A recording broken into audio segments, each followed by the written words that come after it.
Salut à tous, bienvenue chez Avenir Repair Computer. Nous faisons dans le dépannage des ordinateurs, des smartphones, des écrans plats. Aujourd'hui, je vais vous présenter les matériels nécessaires pour débuter dans ce domaine, dans ce métier. Sans plus tarder, allons dans le vif du sujet. Pour débuter dans ce domaine, il vous faut obligatoirement un multimètre numérique qui va vous permettre de mesurer la tension d'un composant pour savoir s'il y a continuité. Pour mesurer la tension quand même, tu peux mesurer la tension pour savoir s'il y a continuité ou pas. Donc, il vous faut obligatoirement un multimètre. Il vous faut aussi une boîte à tournevis, une boîte de tournevis à précision. Ici, là, ce sont les outils pour ouvrir les téléphones incorporés. Donc, des composés de téléphone, des appareils incorporés. Vous pouvez avoir les autres, je ne sais pas où j'ai déposé là. Il vous faut une boîte de tournevis. Il vous faut obligatoirement une station à l'air chaud. Il vous faut obligatoirement une station. Voilà, ça c'est la plus. On peut bien arranger l'air là. Regardez très bien. Essayez de la caméra pour que vous regardez.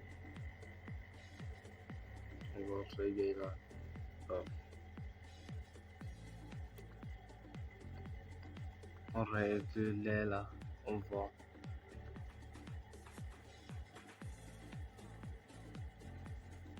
Voilà. Voici dans notre station qui permet de dessouder les composants électroniques. On a une station là qui permet de dessouder les composants électroniques. Les autres têtes, si je vous présente d'autres têtes là, les autres têtes, il vous faut obligatoirement une station. Sans une station, on ne peut pas travailler. On ne peut pas travailler sans une station. Il vous faut aussi obligatoirement un fer soudé. Un fer soudé, ceci, j'ai déjà eu à travailler avec. Il vous faut obligatoirement un fer à souder qui va vous permettre de souder et dessouder les composants électroniques. Et il vous faut obligatoirement l'étain.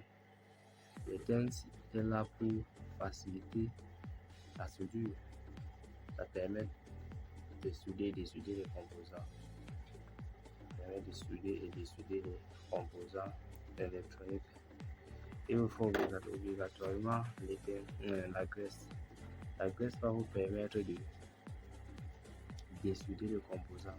Par exemple, vous avez un composant que vous voulez en retirer. Vous prenez l'étain là, vous mettez sur le composant. À l'aide d'un de votre fer, votre station, vous prenez là, vous posez et vous retirez le composant tout simplement. Il vous faut obligatoirement une pincette. Une pincette, ça va vous permettre, c'est ça qui va vous faciliter à pouvoir retirer le composant tranquillement. Il vous faut obligatoirement un power supply. Ici, là, vous avez un power supply de 30 volts. Il vous faut obligatoirement ça. Ça va vous permettre, c'est bon, encore appeler l'alimentation, ça fournit de l'énergie électrique à un circuit. C'est-à-dire, ça va vous permettre d'allumer les téléphones, les smartphones, les ordinateurs, les écrans plats, etc. Ça va vous permettre de démarrer tout ça. Et ici là au Cameroun, ça coûte 40 000. La station 45 000. On voit que c'est déjà à 85 000. On voit quand même il y a aussi un multimètre là qui coûte 7 000, 8 000. Boîte de tournevis à précision, on va la trouver à 4 500 000. On voit quand même une somme de 95 000. On peut avoir tous les matériels nécessaires pour débuter dans l'électronique. Ce n'est pas si cher, monsieur Zani. Avec une somme de 95 000, vous pouvez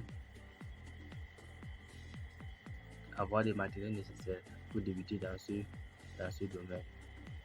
Abonnez-vous, likez la vidéo pour ne manquer aucune de nos vidéos.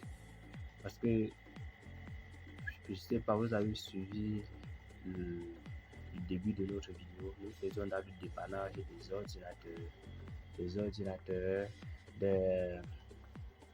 dans le dépannage des ordinateurs, des smartphones, des écrans plats, etc. Donc, dans les vidéos à venir, je vais d'abord vous présenter les différents problèmes qu'un ordinateur peut avoir et que vous devez être capable de résoudre ces problèmes. Qu'un téléphone peut avoir et que vous devez être capable de résoudre ces problèmes. Qu'un écran peut avoir et que vous devez être capable de résoudre ce problème. On prend par exemple un exemple sur un ordinateur. On prend seulement 2 à 3 problèmes, on laisse le reste. On va expliquer ça sur les vidéos à venir. Inch'Allah. On prend par exemple voici le nouveau. Quel est le problème que cet ordinateur peut avoir? Bon, c'est valable pour tous les ordinateurs. Peut avoir le problème d'alimentation. Ce problème revient toujours. Le problème d'alimentation. On devait être capable de résoudre le problème d'alimentation. Il y a le problème d'affichage, c'est-à-dire ça s'allume et ça n'affiche pas. Vous pouvez avoir le problème au niveau de la puce BIOS, au niveau de la puce RAM, au niveau de la puce iOS, etc. Donc on va voir comment dépanner une carte mère, comment interpréter le schéma d'une carte mère d'un ordinateur pour la dépanner. Donc ceci simple mes amis, il n'y a rien n'est au hasard. Rien n'est au hasard. Parce que vous avez un téléphone Camon 15, c'est-à-dire Camon 15, sa carte mère est en court-circuit. Le client est arrivé, il m'a donné dernièrement sa carte mère est en court-circuit, il faudra la dépanner. Et je vais faire une vidéo prochainement lorsqu'il sera en train de la dépanner. Abonnez-vous, likez et partagez la vidéo pour ne manquer aucune de nos vidéos.